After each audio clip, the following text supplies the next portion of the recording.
Several different local agencies were out here on the scene for this search and rescue effort. They even had a medevac helicopter standing by, a helicopter that unfortunately wasn't needed this evening. The problem for state officials up here in Topeka is that it's nearly impossible to prove exactly where that money is being spent. The floors are covered with puddles of water, and it's even worse over at the grade school where nearly every single classroom took on some damage. Here at the clinic, they're taking precautions before they open. They worked closely with law enforcement, and they remain in constant contact with police about potential problems with protesters. The DA is promising to put politics aside and make sure both protesters and doctors follow the law. In the first couple weeks it's been open, staff at Southwind Women's Center say it's been quieter than they expected. Occasionally, peaceful protesters hold vigil outside the clinic that now offers abortion services in Dr. George Tiller's old building. I'm very happy with how smoothly it is going. It's the same building that was firebombed in 1986, and it's where Tiller was shot in both of his arms by an anti-abortion activist in 1993 before Tiller was fatally shot inside his church in 2009. It's really difficult. That's why pro-choice advocates in Wichita worry the staff at Southwind could become targets. We know it can happen again. If someone would shoot the new abortionist like Scott shot George Tiller, hardly anyone will appreciate it but the babies. That's a very true statement. That's a YouTube clip of Scott Roeder from prison reacting to the idea of someone shooting the staff of the new clinic in Wichita. It will be a blessing to the babies. Everyone else will panic. That's great, David. That's great. Roeder is talking to David Leach of the Army of God. Leach offers legal defense tips to abortion doctor murderers, but he claims he doesn't endorse violence. Leach befriended Roeder shortly after Roeder killed Tiller. Leach tells KSN the clip is not an endorsement of killing doctors in Wichita, just a reaction to the idea. We're just reacting with incredulity that anyone would reopen that clinic. I instantly felt a sinking feeling in my stomach. Carrie Ann Rinker, former head of the National Organization for Women in Kansas and now a blogger for RH Reality Check, is closely monitoring developments with the clinic and remains deeply concerned about the safety of its executive director, Julie Burkhart. She has every reason to be fearful, and that's why precautions should be taken locally. The concerns over violence in Kansas have gained national attention, with the editorial board of the New York Times calling for local law enforcement to be on alert in an op-ed headlined "Courage in Kansas." The piece takes aim at Operation Rescue's Troy Newman. They're nuts. Look, they're far left. They belong in New York. Look, it doesn't take any courage to kill a child. Look, they get paid. They're hired assassins. Southwind has been fairly secretive about their staff, worried about their safety. Newman recently posted a picture and information about one of the doctors at the clinic on Operation Rescue's website.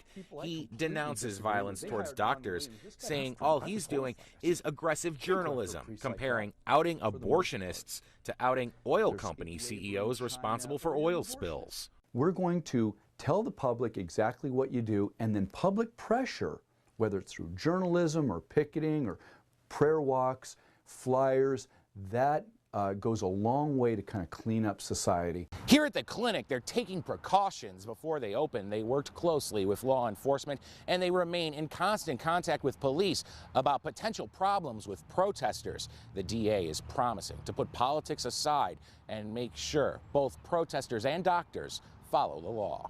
So that the citizens are safe, the people who want to protest are safe, the people who want to use the facilities, the people who work at the facilities, and those who live in the surrounding area are all safe, and that no matter how emotionally charged the issue is, it doesn't resort to violence. This time around, the law enforcement agencies have cooperated. They understand this is something to be very concerned about. Several new security measures are now in place at Southwind, with staff hoping to avoid the problems of the past as they return abortion services to Wichita.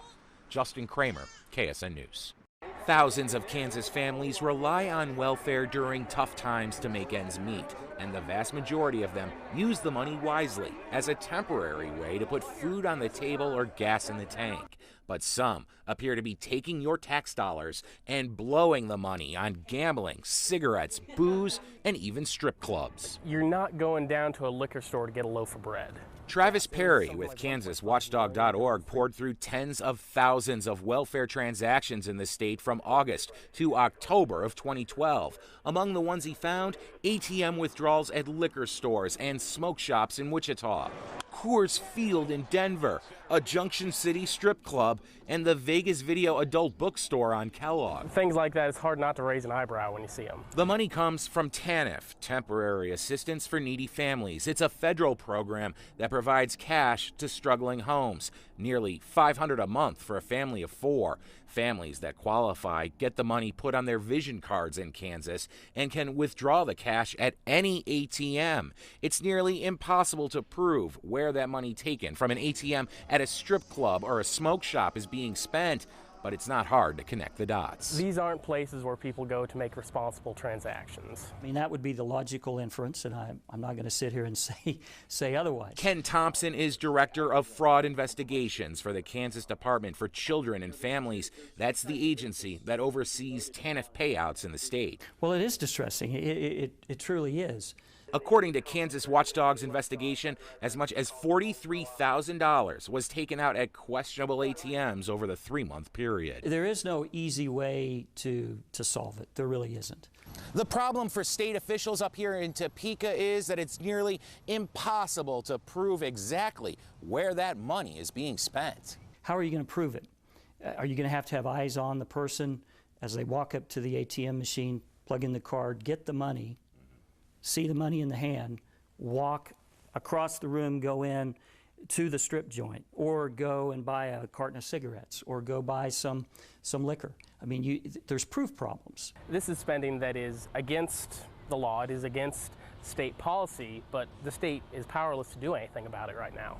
The only way to stop cash withdrawals at ATMs in questionable places would be to get the banks to limit which ATMs can accept vision cards, and that's easier said than done. You can attempt to regulate interstate commerce, but it's an uphill fight. 2 years ago, Congress told the states it's up to them to prevent welfare fraud with TANF funds, but have given the states no way to control the cash. Banks make money charging a fee on ATM withdrawals, and Kansas doesn't have much leverage to ask the banks to limit the ATM locations where vision cards can be used to take out cash. Fraud investigators say they make it clear using welfare on drugs, tobacco, or alcohol is against the law, and hope to put pressure on recipients to use the cash wisely. Every dollar is important, but in the world of scarce public funds, which we all live in, we need to make sure that we are the best stewards possible of the taxpayers' money.